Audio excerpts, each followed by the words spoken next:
Nagkaroon na nga sana mga idol ang Dallas Mavericks ng malaking momentum para umakyat sa standings ng Western Conference matapos ang kanilang mga impressive wins.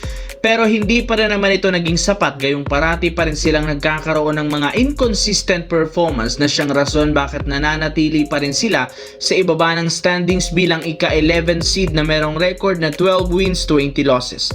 Sinusubok na naman sila ng panahon matapos magtamo na naman si Anthony Davis ng groin injury last game na siyang magiging dahilan para hindi siya makapaglaro sa mga susunod na laban.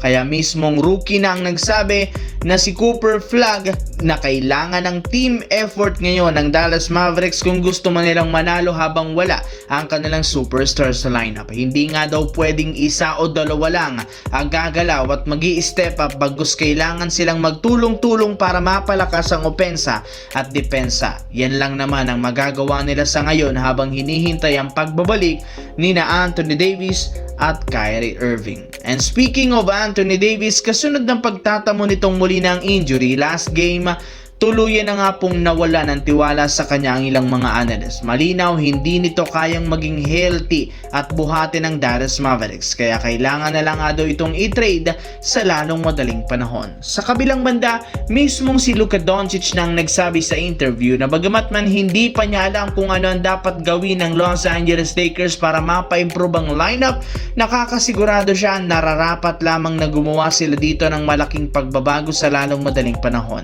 Mismong si Luka Doncic nang nag-request sa front office ng Lakers, kailangan nilang gumawa ng trade.